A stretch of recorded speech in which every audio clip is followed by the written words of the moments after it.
Hola, ¿cómo les va? Bienvenidos a una nueva entrevista de Telediario Televisión. Soy Guillermo Jeremía y les propongo en la media hora que viene analizar los temas que nos atraviesan como sociedad. Y uno de ellos lo vamos a revisitar, a retomar, porque tiene una magnitud, una dimensión que nos sobrepasa incluso en los cristales con los cuales se puede mirar. Estoy refiriéndome al intento de magnicidio de la vicepresidenta Cristina Fernández de Kirchner. No del episodio mismo, sino del contexto en el que se da. La salida de un alegato de 8 días de fiscales, el Poder Judicial como herramienta política concreta, partidaria, interviniendo en asuntos de orden público. ¿Esto es solo una casualidad? ¿Está determinado en nuestro país?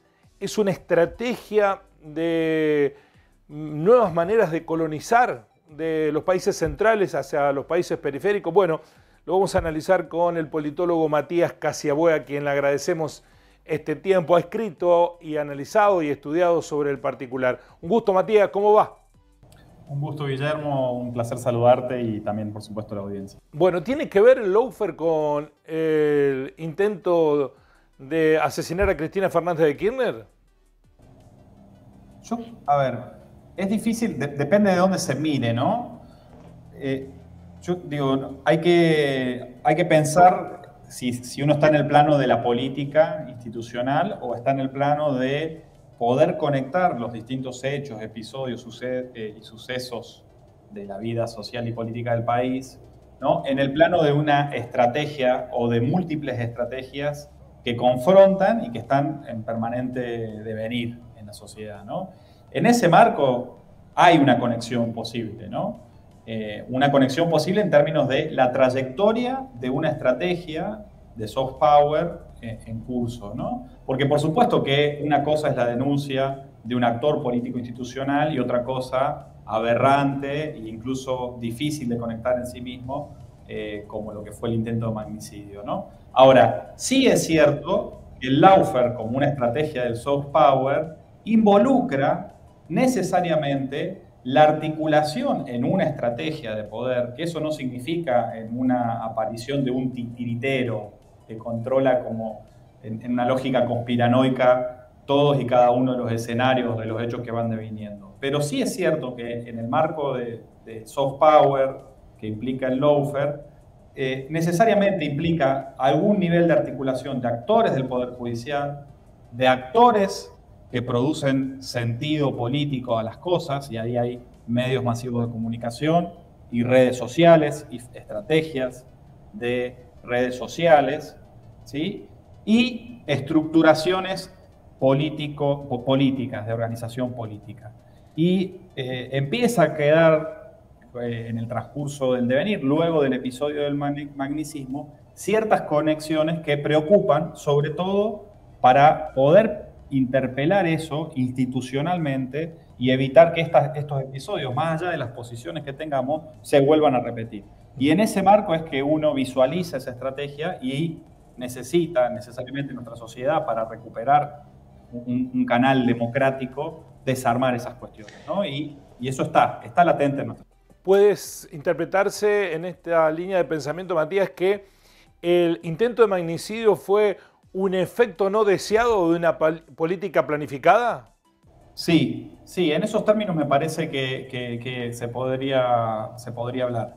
De hecho, con el transcurso de los días, incluso tal cual viene avanzando el propio Poder Judicial, aún con errores que generan también suspicacias, lo cierto es que, por ejemplo, empieza a estar bastante confirmada la pertenencia, particularmente de la pareja del atacante, a un grupo de ultraderecha, ¿sí? A un grupo que uno podría rotular de neofascista, a imagen y semejanza, por ejemplo, de los actores trampistas que asaltaron el Capitolio el pasado 6 de enero de 2020, ¿no? En ese marco hay un grupo neofascista en Argentina que se llama Revolución Federal. Y está bastante comprobada la pertenencia militante de la pareja del atacante, del que intentó el magnicidio, a ese grupo de Revolución Federal, que sistemáticamente basta con entrar a sus redes sociales, a la dinámica de redes sociales, que está atada a la producción de mensajes y de sentido que recién les comentaba, ¿sí? Basta entrar a su Twitter, a su Instagram, para encontrar y detectar que ese grupo es particularmente el grupo que está atrás de los últimos scratches, ¿sí?, públicos a toda la dirigencia del oficialismo. El escrache violento a Sergio Massa cuando asumió, un escrache muy violento donde la atacante, la pareja del atacante participó el pasado 18 de agosto. Es el grupo que está atrás de las bolsas mortuarias colgadas de las rejas de la Casa Rosada. Ese grupo ultrafascista, de ultraderecha neofascista, es parte de esa estrategia que articula múltiples actores, ¿sí? No en una dinámica de una mega planificación de un titiritero, ¿no? Pero sí en términos de desplegar una estrategia, ¿no? Y si se quiere, este ataque puede haber sido esa posibilidad de algo que se fue de las manos, producto de una alimentación de ese tipo de cuestiones, por parte de un entramado que lo permite. Porque la realidad es que no hubo un poder judicial que actuara cuando sucedieron las bolsas mortuorias en la reja de la Casa Rosada. No hubo una justicia que actuara con celeridad cuando sucedió el escrache, peligroso escrache, a Sergio Massa, ministro de Economía, ni bien asumió. No hay dispositivos institucionales que corten estas cuestiones a tiempo, ¿sí? No en términos de mordaza, sino en términos de garantías del orden institucional y democrático. Y estas cosas, lamentablemente, pueden ocurrir. Bueno, en esto, perdón, Matías, la interrupción, en esto también hay cuota parte del propio gobierno, ¿no? Que no estuvo lo suficientemente activo como para denunciarlo a estos episodios en tiempo y forma. Porque, bueno, ahora sí, después de las amenazas que han surgido o las adhesiones al intento de magnicidio que ha habido, el gobierno parece haber cambiado la estrategia y se los está denunciando uno a uno ante el Poder Judicial. Sí, yo creo que sí, y creo que en realidad lo que pasa es que me parece que el sistema político argentino no ha tomado conciencia. El gobierno, evidentemente, con mucha laxitud en relación a una agenda necesaria de reformas, sobre todo en el entramado judicial y mediático de este país. Una reforma que nadie puede negar. Después uno puede tener sus distintas posiciones, pero nadie puede negar la necesidad de una reforma en el plano de la justicia, la necesidad de una Corte Suprema mucho más activa, una Corte Suprema que, por ejemplo, aporte su cuota de responsabilidad en los temas de género, ¿sí? Hoy hay paridad, por ejemplo, parlamentaria, pero de eso no se habla en el Poder Judicial de la Nación. Entonces, hay una agenda con la cual el gobierno ha mostrado mucha displicencia, una agenda que no es solo institucional, y por eso uno cuando habla de estrategias en curso transversaliza el entramado institucional, político y social del país,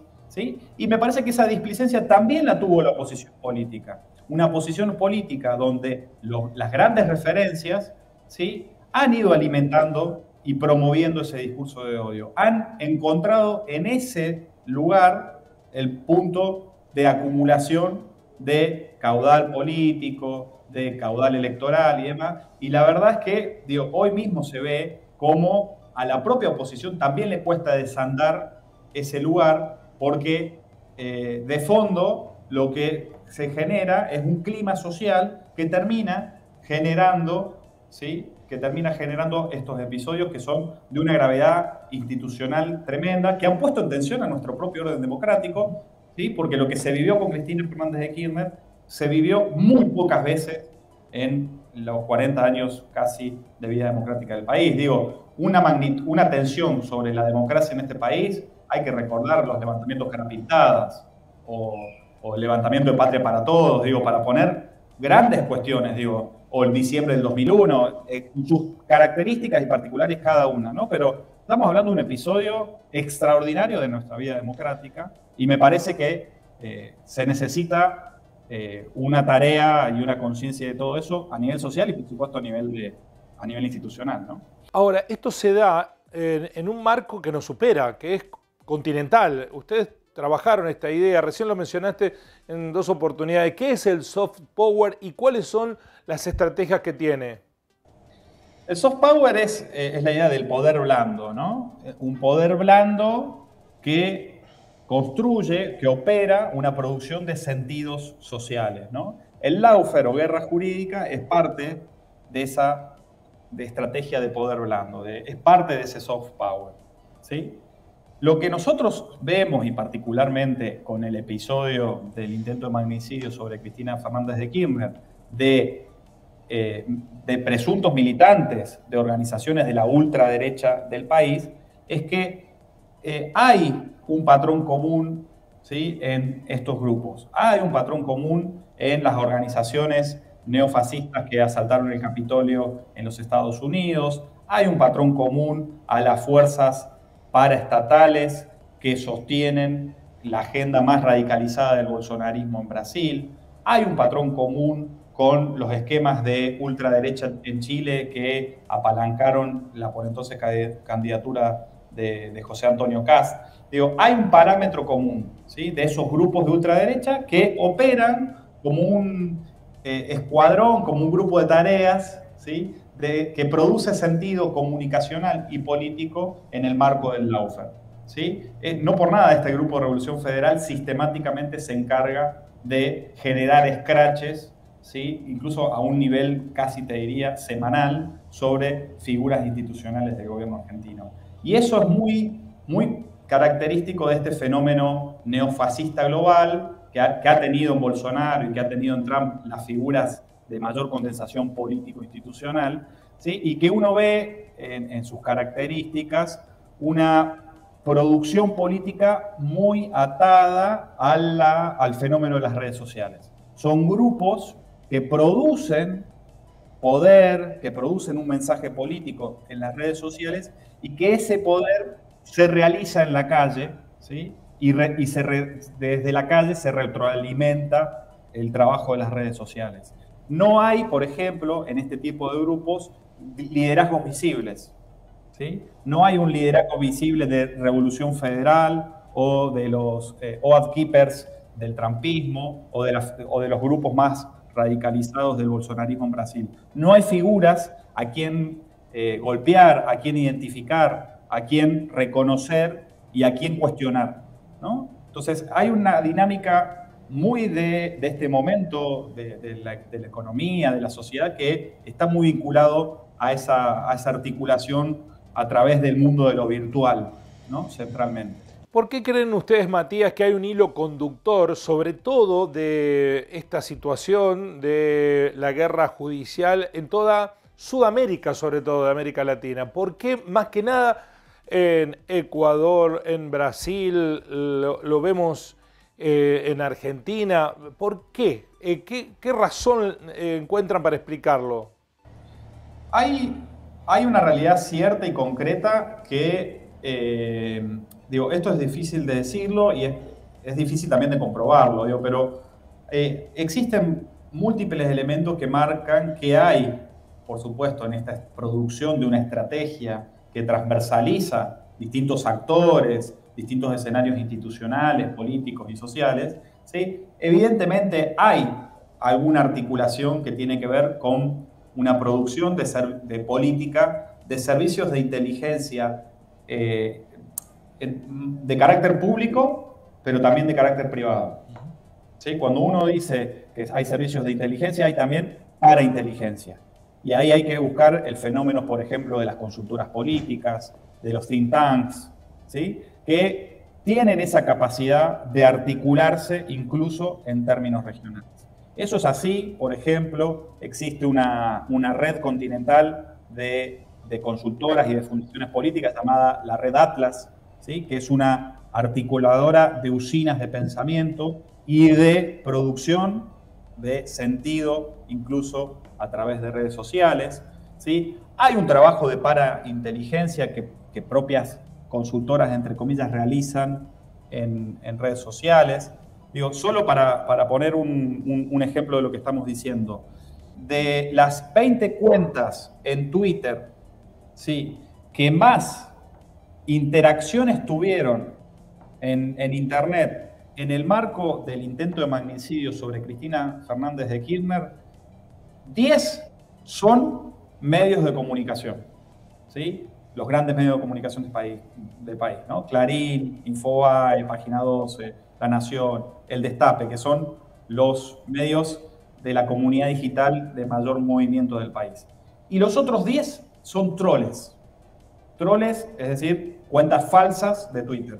Cuentas falsas de Twitter que fueron creadas, ¿sí?, no hace más de 6 meses. Digo, ¿quién tiene esa capacidad de estructurar esa interacción de influencer en cuentas fantasmas? ¿Quién está atrás de esas cuentas fantasmas? ¿Dónde repuestan los IP de esas cuentas fantasmas? ¿Y por qué el Poder Judicial no está atrás de eso? ¿No? Porque son, de hecho, se sabe, esto incluso dirigentes políticos de la talla de José Luis Gioja lo ha reconocido, se sabe que en el mundo de las virtualidades y de las redes sociales es donde más se ha cuestionado la veracidad de lo que a la luz de todas y todos aconteció, que fue un intento de magnicidio y que de hecho no hay ningún dirigente político institucional de primer nivel del país que lo niegue. Sin embargo, en las redes sociales circula un cuestionamiento, ¿sí?, a la veracidad de algo que a la luz de todos se nos apareció, ¿no? Entonces, digo, esas cosas son las que me parece que, por supuesto, al gobierno le falta vehemencia, pero más que al gobierno, al propio Estado, ¿sí?, y a cada uno de esos actores del Estado, incluyendo la oposición, al Poder Judicial, le hace falta realmente mayor vehemencia, mayor capacidad de actuación, porque lo que está en juego es la calidad democrática de nuestro país y la sociedad en la que queremos vivir. Matías, esta semana, representantes de los Estados Unidos, en oportunidad de la visita de Sergio Massa, hicieron público su repudio al atentado, como si el poder formal, y en esto republicanos y demócratas gobernantes coincidieron, estuviera planteando el límite. Lo que sí es cierto que detrás de este poder formal está el verdadero poder, el económico, de otros actores que creen que son los que impulsan este lawfare en toda Latinoamérica. Sí, sí, eso hay que decirlo en todas las letras, ¿no? Y habla también del momento de la economía mundial, de la sociedad en la que vivimos, ¿no? Hoy hay actores económicos, financieros, tecnológicos que tienen muchas más capacidades, ¿sí?, económicas, ¿sí?, de estructurar este tipo de cuestiones, ¿no? Eso es una verdad inocultable a los ojos de todos y todas, ¿no? Uno puede rastrear, conectar esto que les mencionaba recién, por ejemplo, de la red Atlas de usinas de pensamiento. Uno puede rastrear cuáles son el rol de las consultoras, ¿sí? Uno puede rastrear cómo, por ejemplo, se estructuran mensajes en las redes sociales, la segmentación de público. Uno puede rastrear, por ejemplo, que hoy ya es una verdad de perogrullo que cada campaña electoral tiene su campaña beta,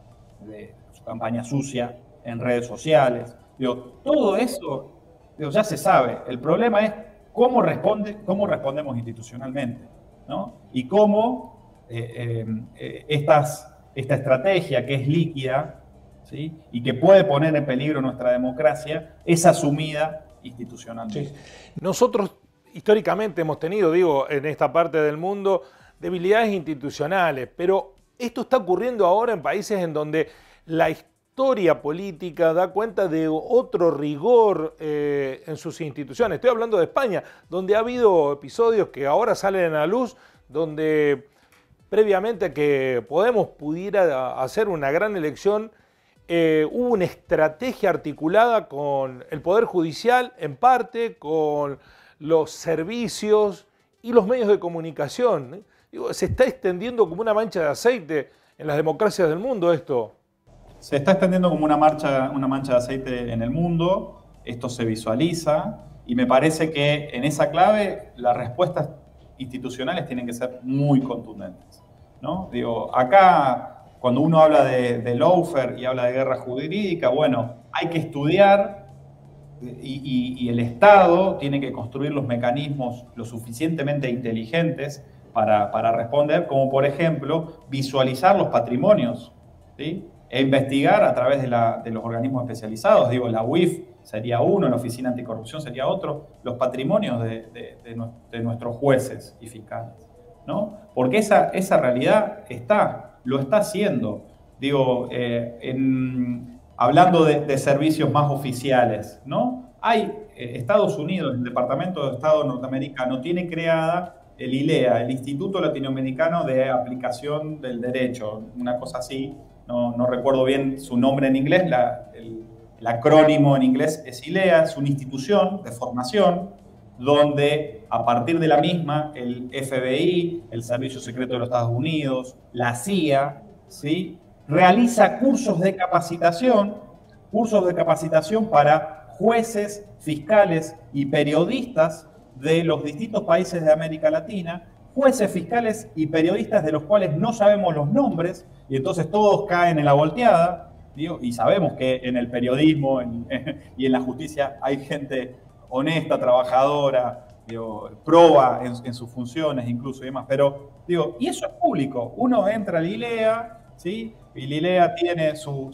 sede principal en Texas, tiene 3 sedes, la sede latinoamericana está en El Salvador, realiza cursos para, por ejemplo, estructurar, ¿sí?, cómo estructurar denuncias sobre supuestos casos de corrupción perpetrados por grandes figuras políticas, estructura cursos para que nuestros sistemas jurídicos se equiparen a los sistemas jurídicos de Estados Unidos, donde claramente lo que pasa es que hay una violación a las garantías de la soberanía de nuestro Poder Judicial, ¿sí? Y generan estas connotaciones y estos grises donde sanciones cometidas o sentencias del Poder Judicial norteamericano o presunciones del Poder Judicial norteamericano terminan impactando en el Poder Judicial en Argentina, como por ejemplo, si no quiero extenderme, ¿no? Como por ejemplo lo que ha sucedido con el famoso avión venezolano en Argentina, donde el Poder Judicial argentino no ha encontrado ninguna ilegalidad, pero sin embargo ese avión sigue retenido por la propia justicia por un supuesto embargo, ¿sí?, que el Poder Judicial norteamericano impuso sobre el avión. Digo, ese tipo de cuestiones empiezan a correr. Y ese tipo de cuestiones son las que exigen una respuesta institucional de mayor contundencia. Para ir finalizando, Matías, ¿cuál sería esa respuesta institucional? Porque estaba pensando cuando escuchaba tu respuesta que hace 25 años atrás, 30 años atrás, sabíamos que la soberanía de la decisión popular era la que marcaba el destino de un país. Para bien, para mal, con aciertos o con errores. Ahora da la sensación que esa soberanía está muy debilitada, que son puros formalismos los de la democracia. Yo creo que en ese marco me parece muy importante ese recupero de la soberanía popular y ese ejercicio de que la democracia no es la república, es decir, la democracia no es solo la división de poderes, ¿no? La democracia es un ejercicio, ¿sí?, y es una práctica político-social. Me parece que ahí está la clave. No es menor lo que venía sucediendo en este país, ¿sí?, en respuesta a el episodio evidente, flagrante del fiscal Luciani en el marco del lawfare, ¿no? Porque se investiga un supuesto hecho de corrupción por un sobreprecio que jamás fue probado por ningún perito, ¿no? Y se le adjudica a una figura, la por entonces presidenta de la República, que debía responder judicialmente por una supuesta asociación ilícita por un episodio supuesto de corrupción, de sobreprecio, que no fue probado por ningún perito, de un director provincial de vialidad de una provincia del país, es decir, de un raviol institucional, como se conoce, 10, 12 escalones para abajo en el entramado institucional del país. Entonces, me parece que hay que recuperar ese ejercicio de democracia entendido como práctica político-ciudadana, político-social, y ahí está la clave. Yo creo que si la democracia implica un ejercicio de participación ciudadana, de movilización, me parece que ahí está la respuesta, y que claramente, por supuesto, eso implica que los que cumplimos funciones institucionales, estemos a la altura de esas circunstancias, ¿no? Y ese escenario, por ejemplo, es el de garantizar el derecho, por ejemplo, a la movilización, a la protesta, ¿no? De todos los sectores, en el marco del respeto a la democracia. Y que, evidentemente, hay actores como este grupo Revolución Federal, al cual la pareja del atacante del intento de magnicidio pertenecía, que permanentemente se corre de ese orden democrático y al cual hay que hacerles valer todo el peso de la ley. Y recupero un ejemplo, y con esto, sí, si querés, Guillermo, cerramos. En Alemania está penado por ley, ¿sí?, en la negación del holocausto.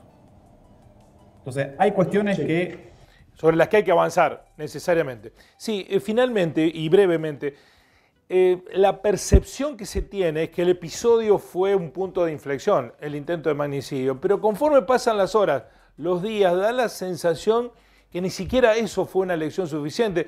¿Cuál es tu impresión personal? Sí, a mí me deja muy preocupado la falta de respuesta institucional. Me deja muy preocupado, me deja muy preocupado cierta quietud del presidente de la República, ¿sí?, muy abrumado por la situación. No es sencillo lo que sucedió, digamos, para nada. Y me abruma también la débil respuesta institucional de la oposición política, ¿sí? Eso es evidente. Y también cierta sinuosidad de los medios de comunicación, ¿no? No hay que olvidar el zócalo de un conocido medio de comunicación, de TN, que ya hablaba 2 días después del atentado de un supuesto ataque, ¿no? Digo, a un nivel de locura, digo, ¿qué supuesto ataque? Algo que lo vimos en vivo y en directo, los 44 millones de argentinos. Bueno, digo, esas cosas exigen efectivamente mayor compromiso para que la cosa no se diluya, porque la realidad es que si no hay una respuesta institucional, el riesgo al cual nuestra democracia, y es decir, nuestra sociedad se está sometiendo a que esto se pueda repetir. No contra Cristina solamente, sino contra cualquier dirigente político del color partidario que sea. Gracias, Matías, por el análisis. Impecable, muy amable. Por favor, gracias, Guillermo. Matías Casahue, integrante del Centro Latinoamericano de Análisis Estratégico. Mire, hay algo que nos caracteriza a los argentinos, que es la resiliencia. La capacidad de superar episodios y decir, no, esto en un país no puede soportarse. Bueno, lo soportamos y salimos adelante. Hay cientos de episodios de esta característica para mencionar. Ahora, recostarnos en esa característica de sobreponernos a todos no justifica para nada que no tomemos los asuntos con la gravedad que ameritan. Y el intento de magnicidio a Cristina Fernández de Kirchner, pero a la propia democracia, es de esos episodios y debiéramos saberlo. No como colectivo o como respuesta que se espera de los demás, sino propia, cada uno de nosotros. Los espero en una nueva entrevista de Telediario Televisión. Gracias por estar ahí. Así son las cosas.